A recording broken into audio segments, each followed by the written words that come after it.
Hello viewers, welcome to my channel Uncut Africa Live. I just came across a video of Dr. Umar Johnson, who is now called Dr. Umar Ifatunde. An interesting video about religion. I want us to watch this video. Very interesting. I will be back.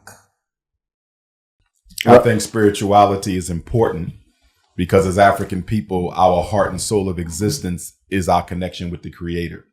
At the same time, we have to recognize that organized religion has been a distraction and in many cases could be considered an outright enemy of African progress. More people have been murdered in this world over Islam and Christianity than any other reason. And because of that, when you look at the role that religion played in our enslavement, both Islam and Christianity were used as weapons of enslavement against African people. The Arabs were in the slave trade before the Caucasians were. And so when you look at the justification for slavery in both religions, whether or not it was intended by Jesus or Muhammad to put forth such a doctrine, at the end of the day, nonetheless, both religions co-signed our enslavement and participated in it. I don't have an issue with Christianity. My mother's family is Christian. I don't have an issue with Islam. We were raised Muslim. Yes. That's where the name Umar comes from. Yes, sir. But at the same time, I see how religion has often served our oppressor much more than it has served us. I think religion is probably the greatest support base for white supremacy against African people than anything else. The fact that every religion basically, and there's few exceptions, there are exceptions, but there's few, every religion deifies oppression for black people. When you go to church or you go to the masjid, you're taught that our predicament as African people is divinely ordained. Everything is under the prerogative of God. And if you are a slave or free, if you are an oppressor or oppressed, it's because God set it up that way. So when you go to church, you're told that if you pray enough, if you improve your faith enough, if you donate enough money, God will reverse this. In other words, the big issue I have with black religion, it posits an external locus of control for black people. And that's dangerous because an external locus of control says that there's nothing I can do to transform this reality. Something outside of me has to come and liberate me. And the danger of that external locus of control that Islam and Christianity gives to black people is that it parallels the same external locus of control that slavery gave us. In other words, during slavery, your freedom could only come if your master bequeathed it to you. Your freedom could only come if the government ended slavery with the 13th Amendment. Something outside of you, government, social activism, benevolent white people had to make you free. And so in the church and in the masjid, the logic is the same. Although it's not the government or the white man that has to free you, it's God Almighty who has to free you. And because of that, it takes the responsibility off of us to transform our reality, and we give it to the government or we give it to God. I have no issue with Islam or Christianity except what appears to be a justification for enslavement. That's the only doctrinal issue I have with both faiths. I don't think anyone should justify enslavement, definitely not a religion. But outside of that, purely in terms of what they believe and what they profess, it may not necessarily be for me, but I don't take issue with it. The enemy of African people is not the faith, but the way in which it is taught and the way in which it is weaponized against African independence. The church itself was a slave owner and a slave seller.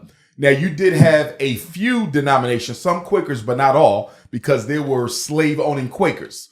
You had a few. But when you look at the majority of the denominations, and there's hundreds of them, most of them either participated in slavery or approved it outright. Churches do care. Yeah. Churches do a lot. Yeah. But with the church being the oldest political bulwark in the black community, it's not just about caring about people. It's not just about doing a lot. You have to attack the 5 major problems that black people have, which are talk to me, miseducation, mass incarceration, yes, gentrification, police genocide, and access to wealth, also known as economic apartheid.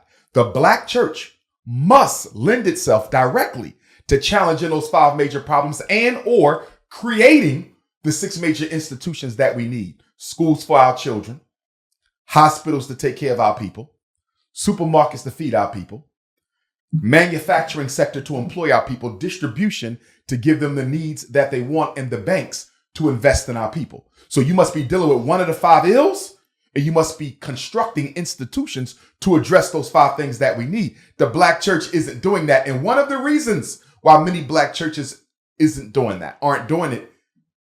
And again, there's exceptions. Let me give you this. One of the reasons why they're not doing it is because in the year 2000, President George Bush, former President Bush, the son, he made it possible for churches to qualify for federal funding, faith-based initiative, FBI.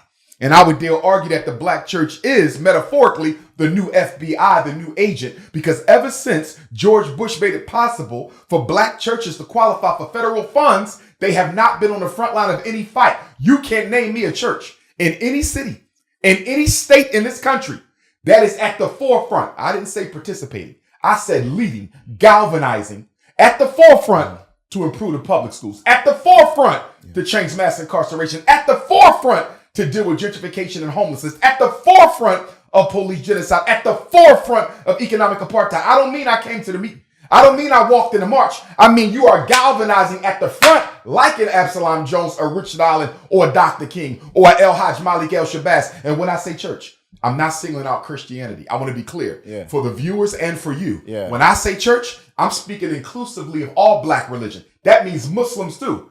This is Philadelphia. We have more African-American Sunni Orthodox Muslims than any city in America. And guess what? The masjids in this city, they're doing next to nothing either about mass incarceration, miseducation, gentrification, police genocide, and access to wealth. So when I say church, this is not a Christian thing. I'm talking Jehovah's Witnesses. I'm talking even African traditionalists. You understand me? We are too passive and docile when it comes to marrying our religious faith in the fight for justice. I'm a certified school psychologist. Yes. You're having issues with your son. Yes. They want to label him autistic, LD, ADHD, ED, whatever the case may be, right? Yes. So I say to you, you say, Doc, can you go with me to the meeting? I say, you know what? I can't go with you to the meeting, but I'm going to equip you with everything that you can, that you will need in order to be successful in the meeting. Which I do that because I can't be everywhere at all times. All right. But if you say, hey, we got to protest the government against the way in which black kids are being over-identified, I'm in the front of that. I'm forefront in that. You understand me? Yeah. I cannot lead from the back. I cannot say I'm going to tell y'all everything wrong with the American white power structure and then myself not participate in that actual fight to transform the American white power structure. So when the church says, I'm not going to fight, but I'm going to equip my flock so that they can take up that fight, that's somewhat cowardly. You should be equipping them and preparing them. That's important. But what is your role in that fight? Every religious personality in history, I don't care if we deal with Moses, Jesus, Abraham, I don't care if we deal with Muhammad, I don't care if we come into contemporary times and deal with a Mahatma Gandhi, who was a racist, or Dr. King, or Malcolm X, Honorable Elijah Muhammad, Honorable Marcus Garvey. Any leader who professed a faith, if he was sincere in his faith, automatically became politically relevant. Jesus, by virtue of his work, automatically came to the attention of the government. You couldn't keep him out of it. Because if I'm fighting for people, I have to take on the enemies of my people. Dr. King automatically became relevant. Mahatma Gandhi in India automatically became relevant. There's no such thing as I'm a pious man, a pious woman. My life is dedicated to spreading the gospel of Christ and preparing my people for a relationship with the Almighty, but my life doesn't matter in the everyday lives of my own people. Show me where that exists in the Bible. Show me where that exists in the Quran. How can you be so in love with God that you're comfortable with your people living in hell? 55 years, you haven't had a church leader yet step up like Dr. King has done. Man, and your point Mind you, we give the black church more money consecutively and consistently than any other institution in America, including the Korean hair care industry, including Foot Locker and McDonald's. You follow me? Including the liquor store. Wow. Even with all the money we give to non-African people, the black church still gets the bulk of our disposable income. I read somewhere it's about $8 million nationally every Sunday. Donations to the black church are one of the biggest set-asides for black America. How can we be investing that type of capital into an institution that doesn't hire nobody? In Philadelphia, we got mega churches all over. Everywhere you go in black America, you got medium-sized, small, big churches. Almost none of them employ anybody. How are you taking in that type of money? How are you charging your followers to be responsible for paying the mortgage on this multi-million-dollar prayer house, the relevance of which we have to talk about when you ain't got schools and hospitals that you control, but you got a multi-million-dollar prayer house, and the only thing you do inside of it is worship, but you don't employ nobody, you're not training nobody, you're not really saving nobody from their everyday issues. You might be saving their soul, but you're not saving their life on earth. What good is a multi-million-dollar prayer house if nobody's making money off of it except the white bank? Right. These are the contradictions that the black church has to address. Listen, I want to join the church because I think it's important that people see that I'm not anti-religion, although I say it all the time. I want to join a masjid. I want to be a member of every black religion we got as long as there's not a white Jesus hanging up. Do you understand? We'll get to that. But they got to be socially conscious and politically active. If there was a church in Philly right now that did the work of a Richard Allen or an Absalom Jones, I'll be there now. If there was a masjid that did the work of a Malcolm X, I would be there right now. You understand me? Yeah. I don't have a problem with none of the religions. Yeah. I have a problem with the contradiction and the hypocrisy. How do you juxtapose all this money and all these followers and so little measurable progress for your race? The problem with so many black churches is that they have already aligned themselves with a European-controlled income stream that doesn't have the black community as its priority. So if I'm a black church in Philadelphia, my church has already gotten a grant from my city councilman, my mayor, my governor, a grant from Bill Gates, a grant from the Rockefellers. I've already aligned myself with an agenda that's anti-African. Could I eliminate the relationship? I could. The problem is I need this money. I'm now used to this money. I'm dependent on this money. Which is why I take issue when the black church says we don't get involved in politics. You're an absolute lie.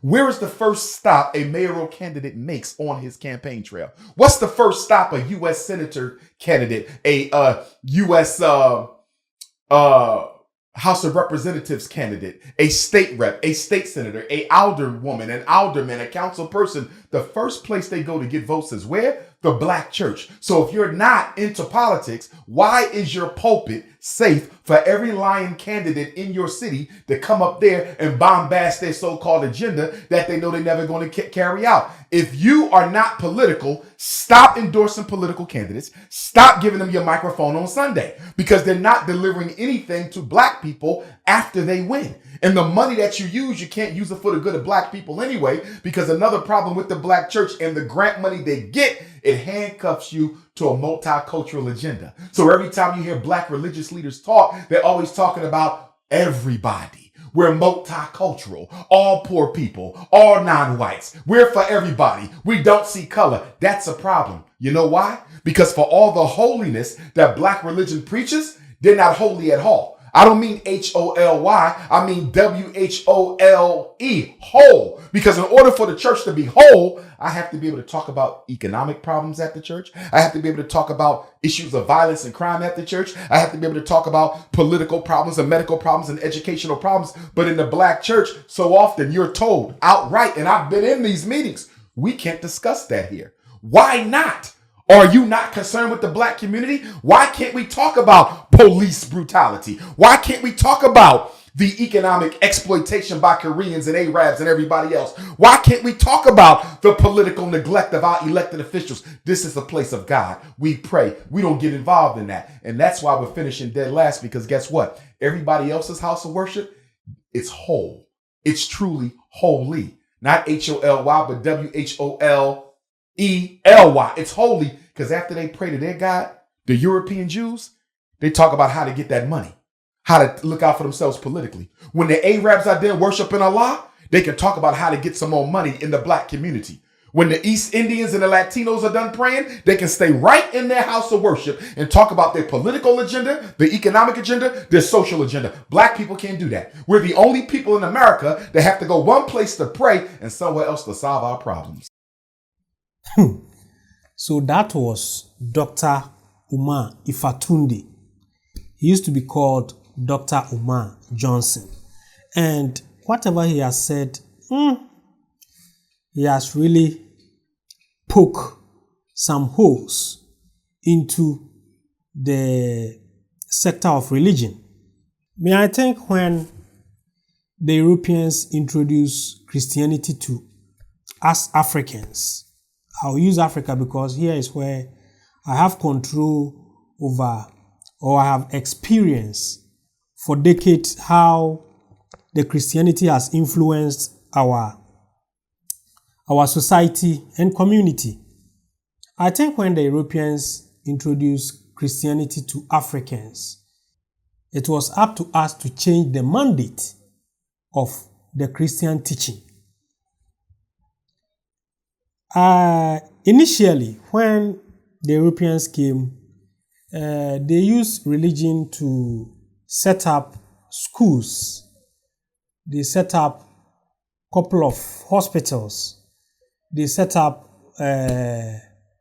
how should I put it? They set up some things that will help their religion or their churches to grow.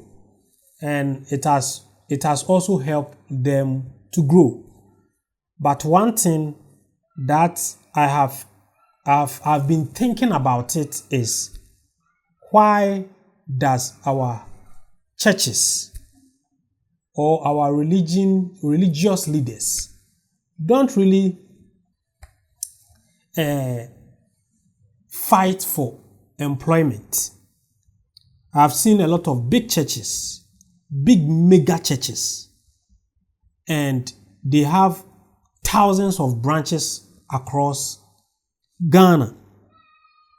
But I've never seen a single company or a single factory that has been set by these churches. That's why I'm saying, I think our mandate should have been different from the white man's mandate. Churches has rather been sprinkling across Ghana. We have a lot of churches in our society than factories. We have a lot of churches than hospitals. We have a lot of churches than good roads. So I ask myself, how is the church so comfortable and very happy asking their church members money whilst they need people are going through a lot?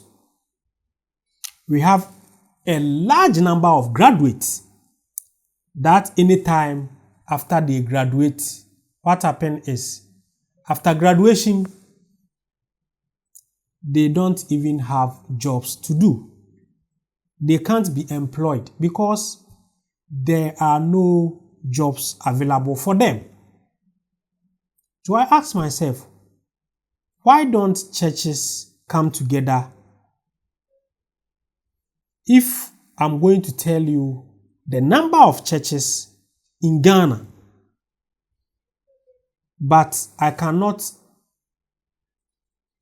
mention just one factory, I cannot mention just one company that a church has put up to help his church members to get employed in these particular churches, in these particular companies. So sometimes I think about it and I don't have problem with religion. I'm a Christian. Yes, I've been Christian my whole life. And if I say the Christian teaching or indoctrination did not build me to become who I am today, I will be lying.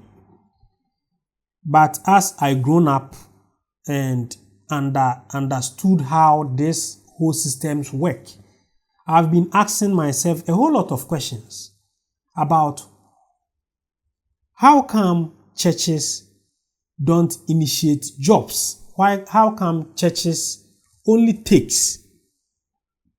And the sad part is, I won't put this on the Orthodox and the Pentecostal churches or the Catholic churches. For them, if you are walking around, you can see they have couple of hospitals. They have collaborated with the government to set up hospitals, to set up educational infrastructures. They are doing their best. Yeah, they have the Orthodox and the Pentecostal and the Catholic churches. They have put up some sort of infrastructures where we have all benefited from it. But there is this charismatic churches who they love showing how God has blessed them, how the properties they have, how they live lavish life in front of people who are there to ask for breakthrough. Pastors are showcasing their properties, their wealth on social media, but at the same time, their church members are going through hell. Some can't even afford 3 square meals a day. So it's about time our churches collaborate with the government to help us build this continent. It shouldn't be always about taking, but provide support. As I said, let's set up factories, let's set up companies that can employ some of our church members who are going through a lot. Please, you should join me on Telegram by going to my description box and click on the Telegram link. It will take you straight to Uncut Africa Live Telegram group. Join us to discuss about the well-being of Africa. You can also buy me coffee by going through the same channel, my description box. You see buy me coffee link there. You can click on it and you can donate to my buy me coffee account. If today is also your first time coming to this channel, then don't forget to subscribe to this channel and turn on the notification button so that anytime I upload any great content, you will be notified. Thanks for watching.